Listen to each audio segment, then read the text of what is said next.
Good evening. This is a very difficult time for our country as the pandemic rages through India. And before we begin, I would just like us to remember all the people who are battling the virus and those who have not made it. The city of Bengaluru, where MAP is located, is currently under lockdown. And Argentina, the home country of our guest this evening, is going to lockdown very soon. So, very challenging times. I'm Kamini Sawhney, the director of MAP, and it is my pleasure to welcome you to a conversation this evening with Victoria Noorthoorn, the director of the Museo de Arte Moderno in Buenos Aires. As its director, she has revitalized this space that was founded back in 1956 through a plan of expansion and renovation that placed the artist right back at the heart of the museum.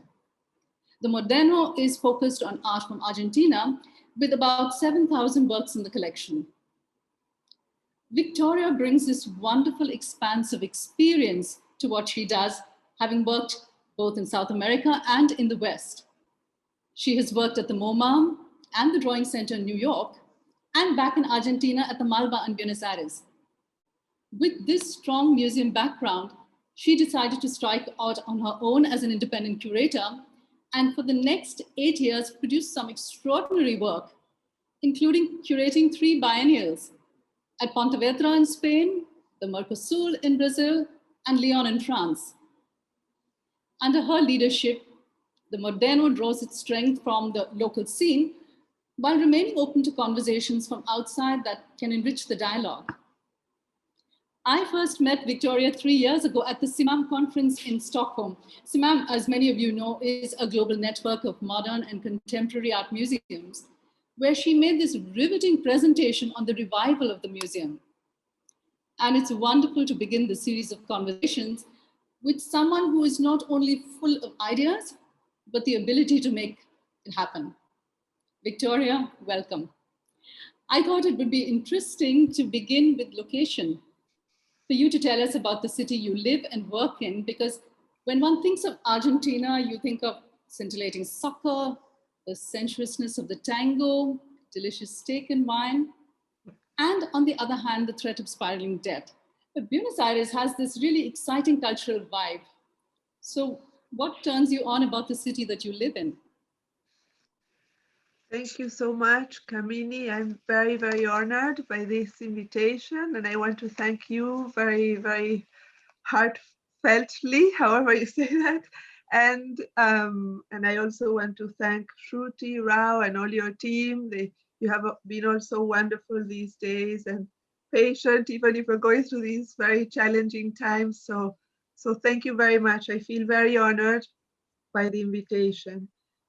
Buenos Aires is a very vibrant city culturally. It has always been. We have a very vibrant scene of film, theater, music, dance, visual arts, and the artistic community here is quite unique. I like to think, of course, because it is massive. I mean, it is an enormous cultural scene where artists from the diverse disciplines constantly, are in dialogue with each other. They respond to each other, from theater to literature to visual arts. So it is a very stimulating place to be. Mhm. And this has happened for the past century, let's say, at least. So there is a huge history. There's a lot of artists that are very conscious about their own history. Where do we come from? What is it that we have inherited and we need to challenge from our European ancestors, let's say, but also our originary peoples. So how is it that this culture of today's Argentina, which is really a mix of cultures, has come together, and how the artists have really built upon all these very complicated and challenging conversations, and they have come up with incredible, I would say, incredible power, artistic force. And if you think, for example, in the realm of literature of Borges, no, who would say that really an Argentine is someone who can have the liberty to bring together all of the cultures and traditions and be able to create something new out of it. So, of course, he's an incredible reference for all of us. And but I do believe that what Borges very brilliantly described is is based on a true fact, which is that we are very far away from what used to be the main centers of artistic production in the world. Mm-hmm. Um, always had an enormous freedom. We always felt that we could do whatever we wanted with with what we have inherited as a people, as a culture, Mm-hmm. and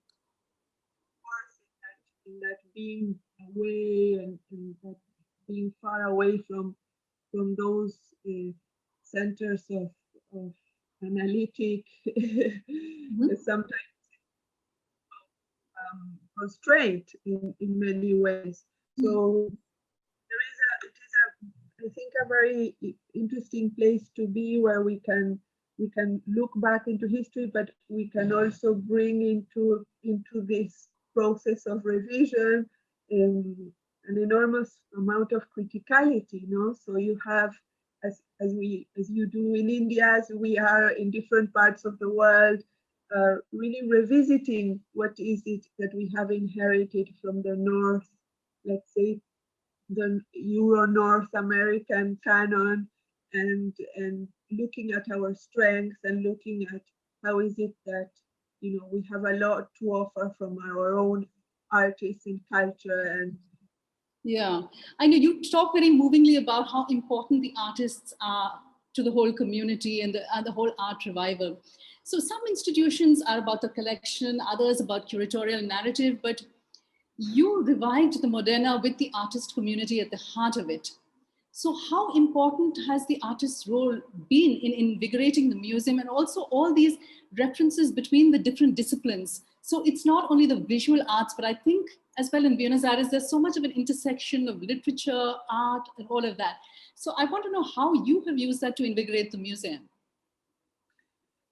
well, it's at the museum when I arrived, it used to be a small team of there was only a director's office, a collections um, a collections team, and the security guards, let's say, in the galleries.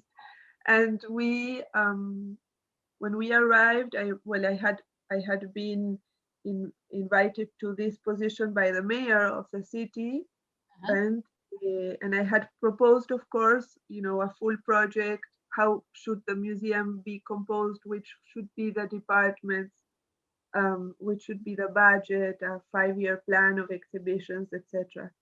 And of course, the need of a plural. Victoria, you need to get closer to the mic because your voice is coming and going. Am I okay? Am I okay? Yes, you are. Yes.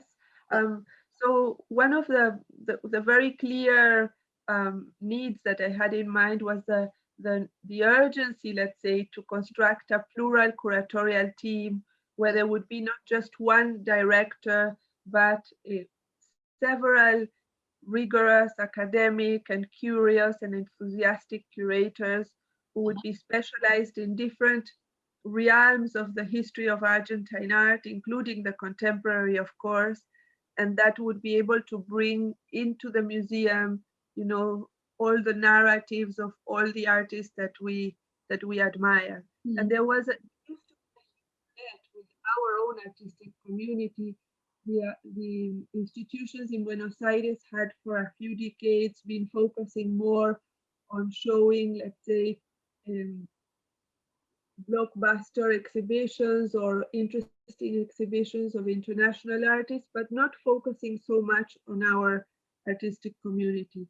And we have, as I said, incredible artists. So we started a program to give many of our artists, their first mid-career retrospective, or in some cases for more elderly artists with um, longer trajectory, to give them their full retrospectives, and also invite artists to do, site-specific projects.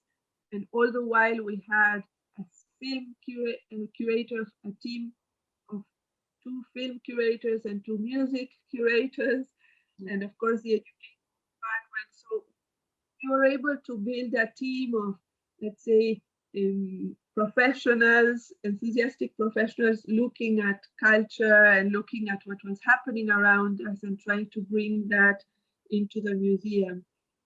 Understanding that it is the artists that really give, the life and the sense to an institution. So we commissioned artists. Sometimes it was a carte blanche. We told an artist, come and do a new project. Sometimes it was, let's show the world your trajectory.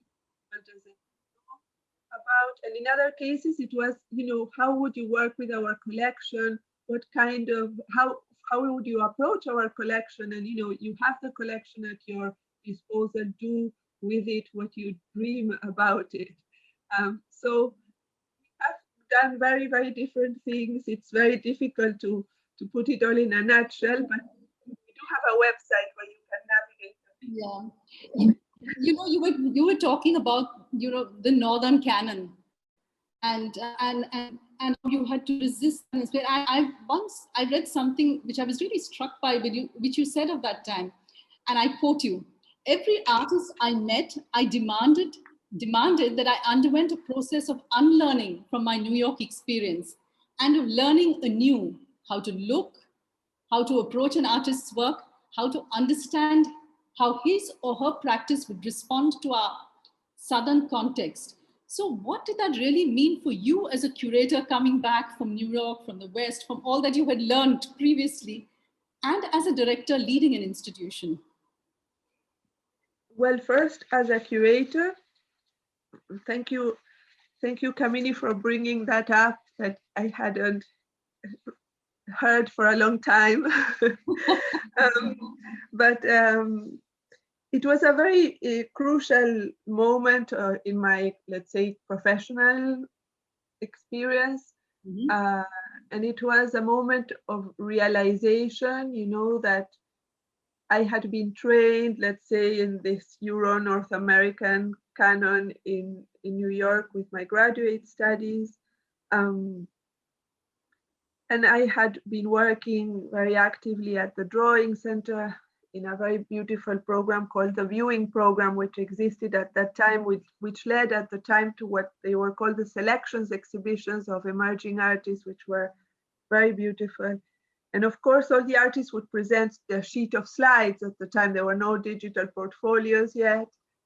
And one could see certain patterns in those slides, that we would receive. Many of the artists were coming out of graduate school programs in America.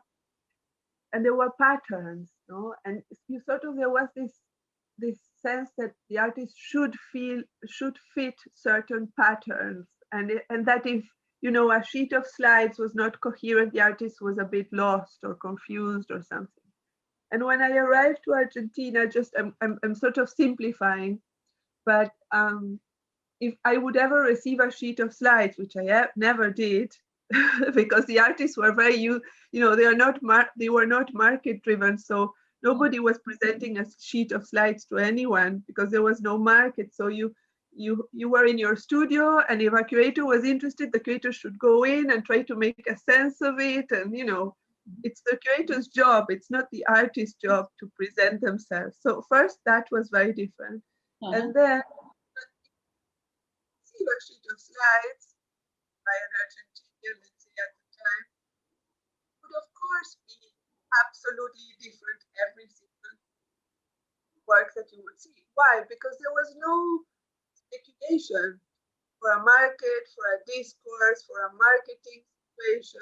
It was okay, this is what how I respond from my very inner being to a context that changes all the time. As I build as an individual, my work will change. And this is who I am in all of this complexity. So Yeah. then you see, okay, you really have to start from scratch and understand that you are in a place, every place in the world is complex.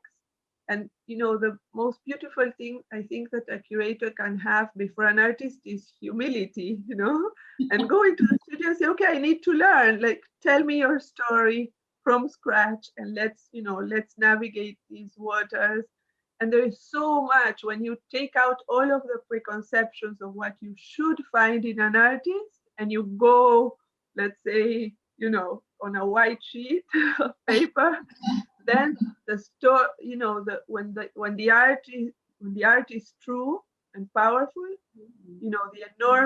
it's an enormous experience of learning. So it was a very important and beautiful moment, that one. And as a director, I feel very much the same, that we as curators, should listen above all.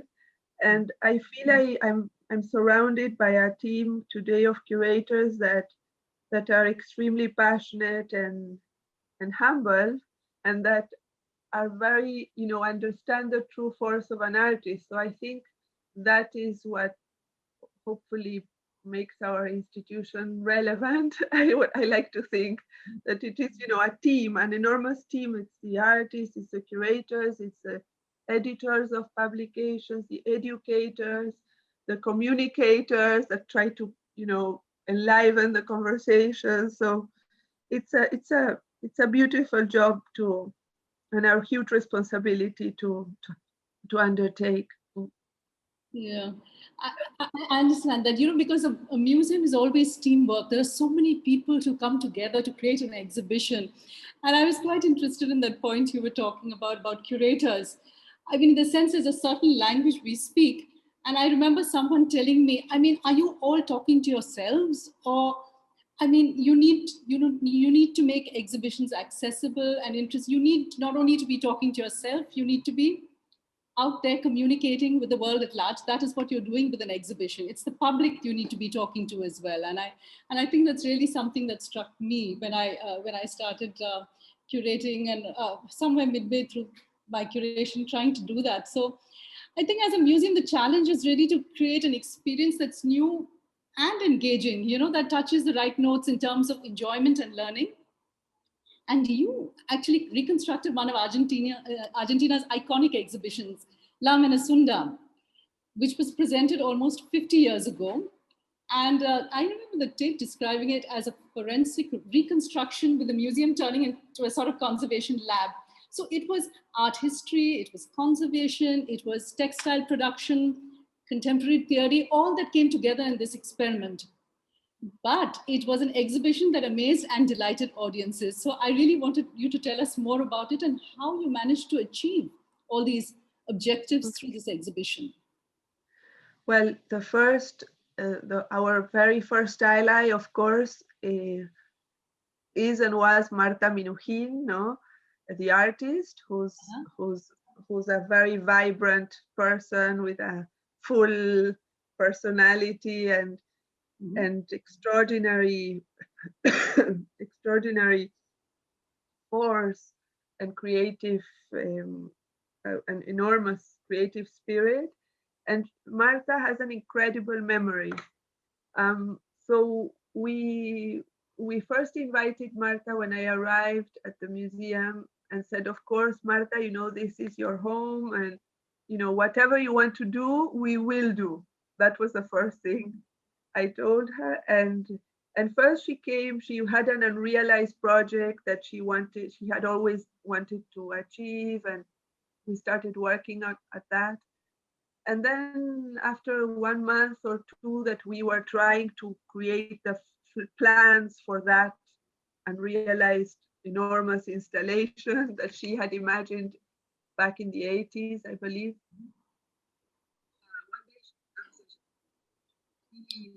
Victoria, yeah, you need to look more into the mic. Yeah, closer to the mic. Oh, okay. Do you Yes. do you listen to me here? Yes, this is perfect. Yes. Okay. Yeah. So she came one day and said, Victoria, I really want to see La Menezuna again, which was a work that she had created together with Rubén Santantonin and in collaboration with different artists, with 6 artists, and that project, which was a massive installation, well, it was a massive installation for the time, but had been on view for only 15 days and had only been accessible to one viewer at a time. So it was more a myth in Argentine culture. Perhaps you can leave that slide a minute, Shruti, because there you can see how we, for instance, that is Santantonin entering La Menezuna, and that is a historical photo on the left. So we took all the measurements and analyzed, all the materials, and we would reconstruct it exactly as it was for our exhibition in 2015, which was 60 years later on the right, as you see here. So it was a project that we went into analyzing the footage that there would have been in television, let's say, and in the diverse footages that we had access to in terms of film, historical archives, the press, the different critiques at the time, and we made an enormous process of fact-checking, let's say. So for the most part, Martha was always right in terms of her memory. At sometimes it was a little bit different, and we would tell her, look, Martha, look at this picture, this was really this way, and so she would say, of course, and we work with our conservators, and the reconstruction was made with materials that existed back in the 60s, in 1965, when the project was first presented, and it was an enormous undertaking that I'm not sure how I had the courage to undertake. It happened, and fortunately it was very well received in Buenos Aires. 60 years later, Martha was very happy there. Perhaps, Shruti, you can let it go. Yeah, the image is slow, because there are many of different experiences. She had wanted to communicate the vibes of Buenos Aires, the Buenos Aires city of that time. And so you went through different stages. There were 10 different spaces, and all was done with those materials that existed at the time and technology. There was a couple in bed. There was a makeup artist who could make up you if you would like to. And a massage, so you could do a massage as well if you would like to. Then there were moments when you went into the fridge. Victoria, can't hear you. Do you hear me here? You need to yes? Yeah, now yes. Yeah. Okay. This looks like a lot of fun for the viewers and the audience. Yes, it was an important work that had become a myth in time, and we had the honor to be able to reconstruct it, and then it was shown at the new museum in New York in 2019, and well, it has a life of its own. Hopefully we will see it again. We'll see. That is a fridge, so you went low temperature suddenly. Oh. And it was a very pop, and the experience of happenings and pop and a total work of art at the time, and of course a celebration of creativity. Wonderful. And here you see a bit of the pre-production with some of the models that we were able to construct, and there you see it further realized. And I cannot show a lot because we do not want to show the secrets of works of art, but just for you to get a glimpse. Yeah, a complete conservation lab where the whole museum. So the whole museum was taken over by this exhibition? No, the exhibition, it remains in the memory as an enormous exhibition, but Mm-hmm. it is really not. What has happened is that in the 60s, the many of the installations were done at a human level, let's say at a human scale, and now we're used to monumentality and enormity and massive situations, Uh-huh. which really were not the current unless you went, of course, into land art or certain spectacular situations. Uh-huh. In the case of Marta, it was very much a human scale installation or labyrinth that you would transfer. So it is not huge, but you do have a sense of oh my God, when this is going to finish, because it is actually a bit claustrophobic as well. And this here is one of a show that is up right now at the Museum of Nicanor Arauz, who's an amazing sculptor. And also I wanted to show you a bit of what we have up right now, and Shruti can just move the images if she wants to. So Oh, so these are your current exhibitions that are on now. this is one of them. Yes, we have 6 exhibitions on view right now, and this is, I think it's a miraculous show that we were able to achieve during the 7 months of the pandemic. We worked closed doors. We were closed for 7 months last Mhm. year, and this show was scheduled to open in April 2020, and it finally opened in October. Um, but I'm very proud. He's an incredible artist, Nicanor Arauz, and I think the exhibition brings many of our concerns, the concerns of regarding, nature and sustainability, but also the force of creativity, the future. I mean, the human drama that we live today. So there are just a few slides to show you where we are at right now. Yeah. Mm. Well, the museum and the community it serves has become such an important relationship for all of us. So the public support for for the museum grew from, I think, from $50,000 a year to 2 million. So in an era, especially of the pandemic, where museums are struggling to survive, how did you ensure that the museum stayed relevant to the community and that you gave the community a sense of ownership, where you were able to raise this kind of money? Well, just to on the one hand, just to organize a bit the facts, because otherwise it will look um, like a too miraculous situation. um, our Oh, it's nice to have miracles like that, Victoria.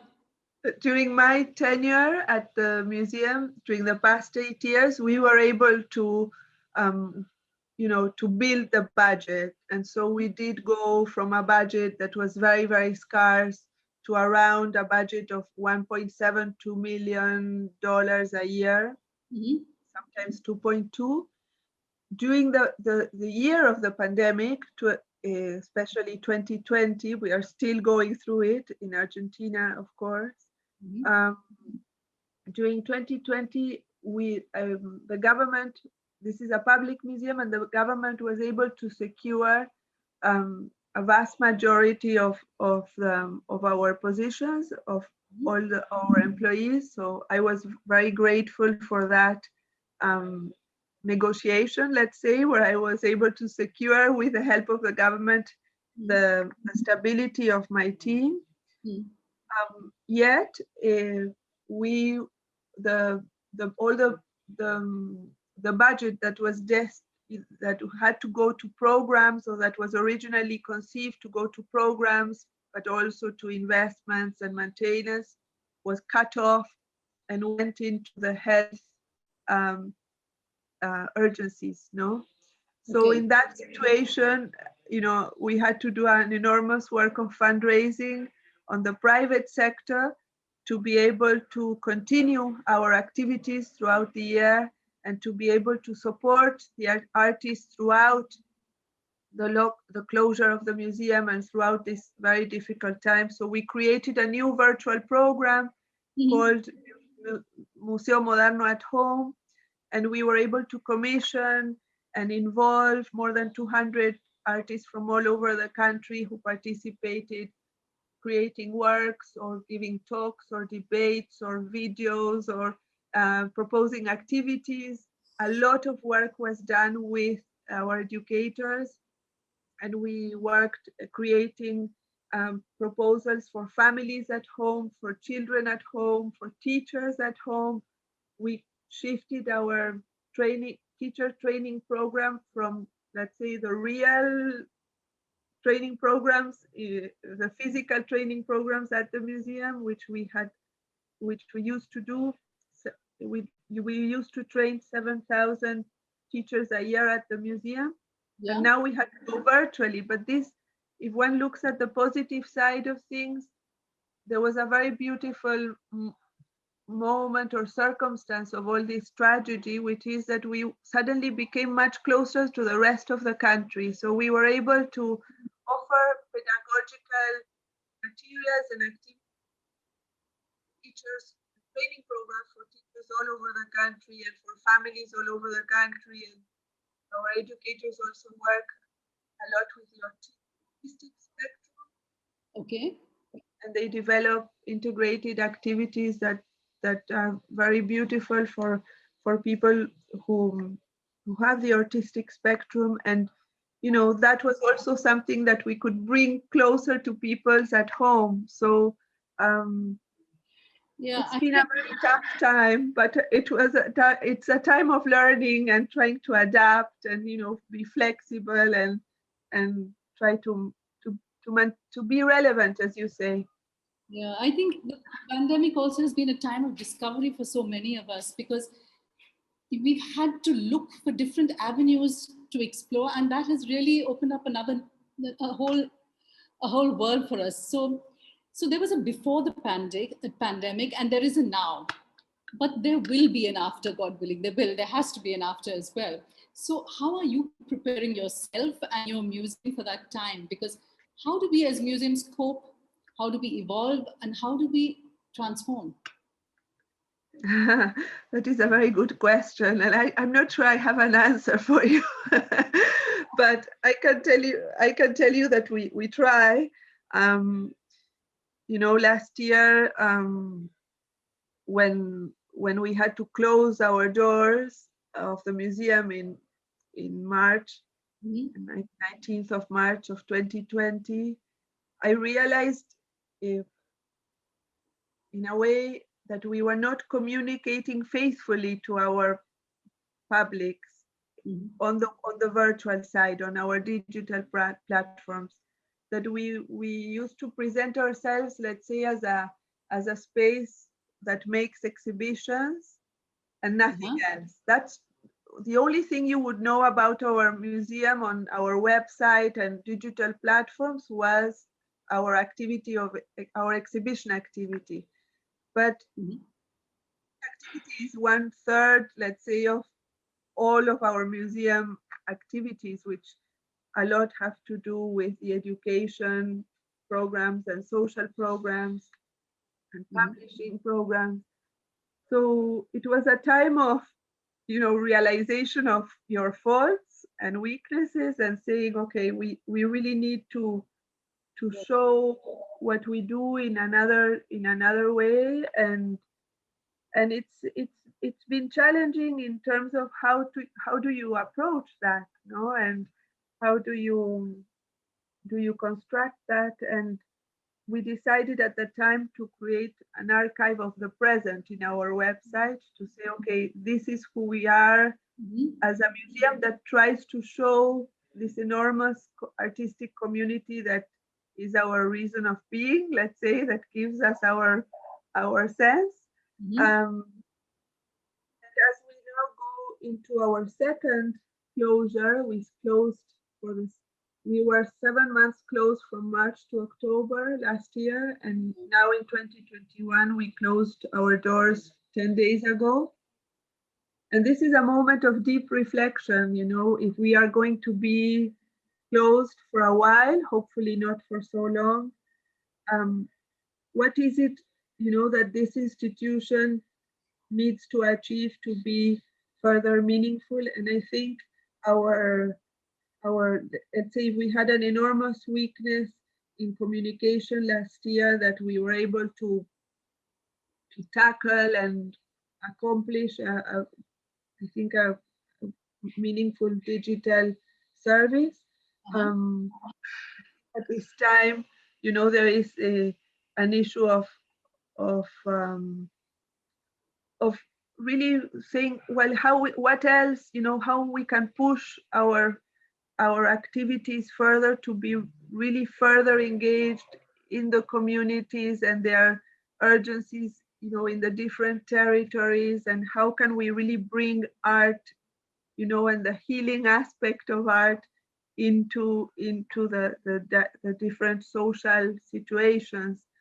And I think that is our huge challenge now, and to see how we can make alliances with different organizations in society that allow us to really bring art into the territories beyond the digital platforms, let's say. So an uncertain moment. I know it's not been an easy time, especially for directors, because you're steering a ship in some of the roughest seas. And for many museums, it's either been their sink or swim moment, I think.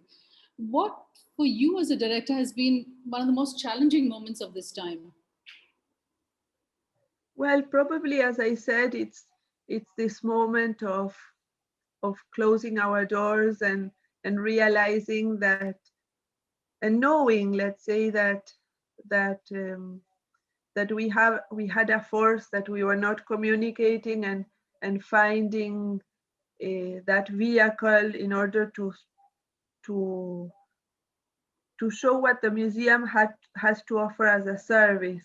But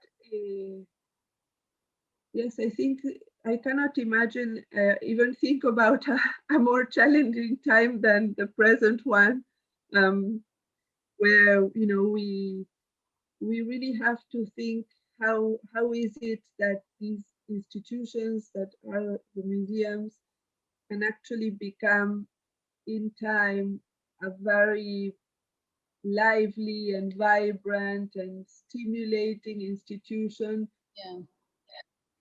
Inside the exhibition spaces or beyond the exhibition spaces, and how is it that we can actually make that happen in the real? No, how is it that we can actually bring that force into the lives of, I would like to say, one.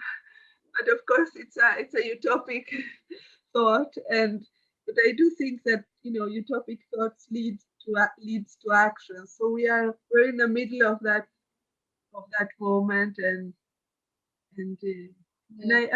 I personally think it's important to always insist to the people, the people that are in a situation of political authority, to insist about the value of a museum, how we are and can be healing agents, and how necessary the spaces that we and thoughts and artworks that we are able to show and provide and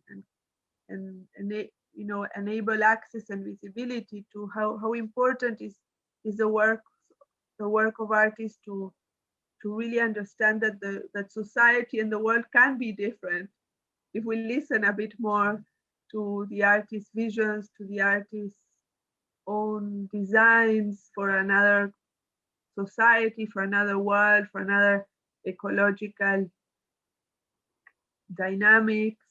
So I think it's a moment of learning for all of us, and I do hope that that politicians further and further, come to that acknowledgement of a fact that culture is really constitutive to the human being, and that it is as necessary and essential as other aspects of life, such as education. And we need to work on that.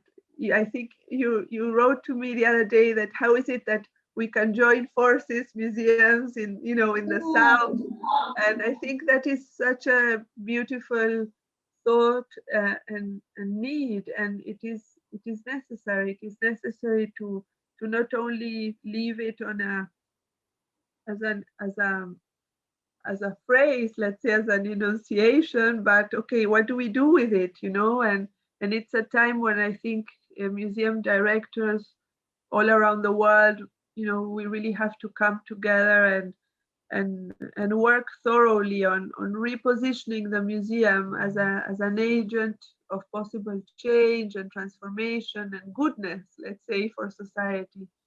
Yeah, I think Victoria at this time has really taught us that it's a learning that art has been, it can really help heal, certainly for many people. And the way a lot of people have turned to the museum and to art in different ways for healing. And so when you had spoken of, you know, your mission to focus on what Argentina has to offer, not be restricted by the Northern canon, I was thinking, how can we museums of the South come together and look to each other for, you know, meaningful cultural exchanges on our own terms, defining our own artistic constructs? So what are your thoughts on that?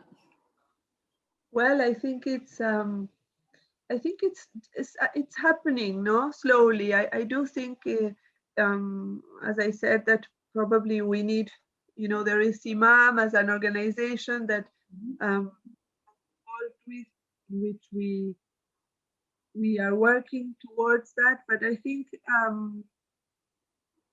do think that, you know, there is an enormous consciousness, let's say, in museums around the South, or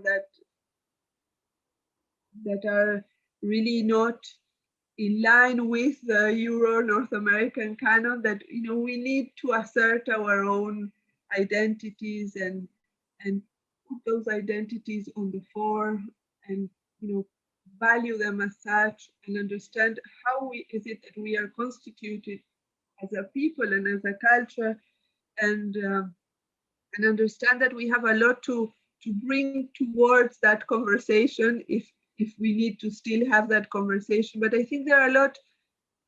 I see many professionals all around the world that are, you know, not only worried but acting to construct the possibility of another art history that is not so Eurocentric, and it's otherwise, you know, we are in a way, we are disfigured by a colonial construction, and I think we've had enough, no? And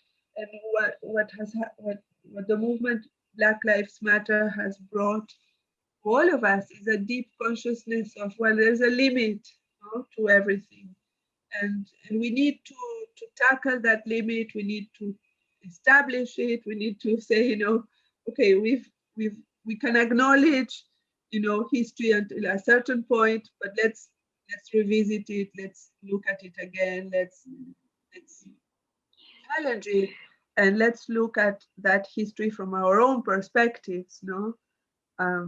So, for example, just to give you an example, when the assassination of George Floyd happened in the US, here in Buenos Aires, there was 2 or 3 days later, there was another incident of enormous violence towards a Qom community in the north of Argentina. And so it's not a matter of, let's say, the Black Lives Matter movement. It's a question about, well, how do racisms operate in our societies? And as someone I respect a lot, Fabiola Heredia, told me one day, she said, Victoria, you know, it's not a matter of how do racism operate in our society. It's a matter of how racism operates in us, and that we have to take the guts to say, okay, like, what is this, you know, what is this beast that is inside of us human beings, and how do we eradicate it, and what do we do about it? So we started a program called, yeah, in English, it would be with a question mark, am I racist? No? And so just posing that question up front, and saying, okay, you know, what does it mean to be to be black, to be white, to be indigenous, to be a woman, to be a trans, you know, Gender. how do we, what are we, can we simplify, you know, what does a woman, what does it mean to be a woman? Can we simplify that? We cannot. There's an enormous complexity. So how do artists bring these complexities to the fore? How they allow us and help us in, and challenge us to rethink and understand how to be in the world, in this world that has to be a more just world, let's say, where we acknowledge, you know, the genocides and the violence that has happened in history, in world history. So it's massive, and it's very, I think, timely that this pandemic has, in a way, has given us the opportunity to all the peoples in the world to understand where the limits are. We cannot continue operating, accepting Cannot hear you, Victoria. that, yes, that we cannot continue replicating certain discourses that, you know, we have inherited, or accepting certain dynamics that happen in our societies in terms of discrimination, for example. So, or as in Argentina, we have an enormous negation. We are not racist. No, no, that doesn't exist. So we see, like, how is possible? But, you know, people, they all, everybody says, oh yes, yeah, those people are racist. I'm never. It's not my case. Okay, so, you know, how do we understand and take responsibility, you know, each one from our side, and how as a museum you enable, you know, this conversation to happen, which is so necessary, and to take that stance from one's own society, the experience of society, you know. Yeah. Exactly. Today, I think museums are being called to play a role beyond just cultural spaces. You know, they need to be responsive to what society is concerned with issues there, to become a platform in some, because as you said, Black Lives Matter was really one such issue. And the museums that did not respond faced such a backlash from their communities. I think the challenge for us as museums is how do we walk that tightrope? What do we represent? What do we not? Which are the voices that we provide the platform for? Is it all voices? So I think, how are you negotiating that tightrope? Well, that as I was mentioning, we try to go through it. We try to address it. I think it's very important that when there are issues in society that are, you know, so uh, so it's when it's so clear that they are very pertinent issues, that we must, you know, we must tackle them. We have to embrace them and say, okay, but always I believe it's important to undertake it from our own perspective, no? So in the case of this program, which was a digital program, it was one of the 20 or 25 programs we generated last year from this virtual new platform called Museo Moderno at Home. Um, Commissioned, what do you call it? A company that makes analysis of social situations in the country. I'm not sure how you call that in English. I'm sorry.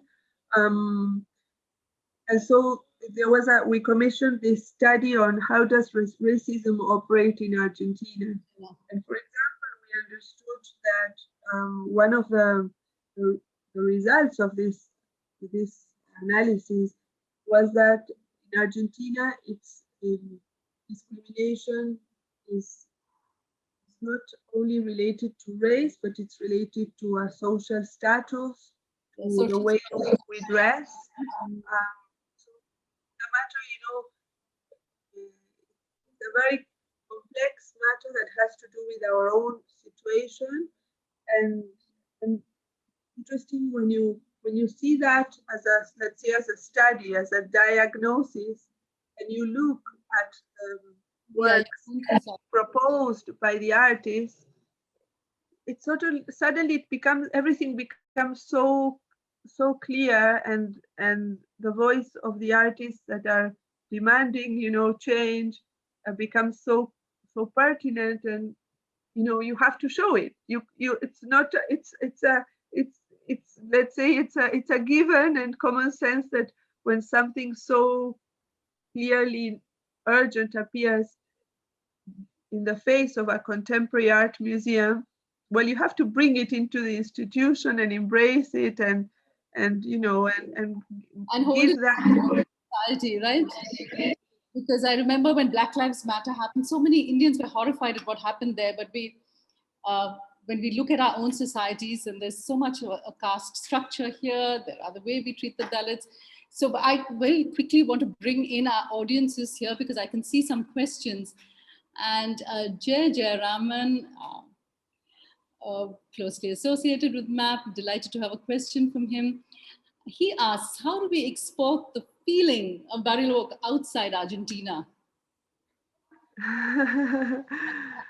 Ah, well, that, I don't know how to. um, I'm not sure how to reply, but I will try, in the sense that you have fantastic artists who live in Bariloche or in the whereabouts. And Bariloche is, let's say, in the southwest of Argentina on the Andes. It's where the beautiful lakes are. And there are fantastic artists working all over the country. So let's say what this pandemic brought us, as I said, is a much we became much closer to the artistic communities in the different parts of the country, and we were able to show in our digital platforms what is it that the artists, great artists, are thinking through at this moment in different parts of the country. So hopefully, not all of it has been translated to English, I have to acknowledge, but I will try. I will try, and when we have that video translated, I will send it to you. And another question on how do we focus on evaluating the impact on the community and the society of what we do? And I know we are struggling with that as well, to create a kind of monitoring and evaluation system. How do you do that there in your museum, Victoria? Well, let's say our education department, which deals with educational institutions, but also, and the families programs, but also the different communities programs. The way in which we measure it really is, how many people get involved, and the way in which I when it's in, when we are in a physical, it's quite easy because you count the people participating in your programs. But in this virtual situation, for example, a very meaningful indicator for me is, when we create these pedagogical materials, is how many people actually download the materials, and if we can then know if those people who download are teachers, because they generally want to get in touch with the museum and have questions, then they are in our database, and you can tell, that they are teachers. And for example, we had 40,000, our pedagogical materials last year were downloaded 40,000 times, which doesn't mean 40,000 teachers, because one teacher could perhaps download diverse materials, but it meant that, that we were getting to be useful.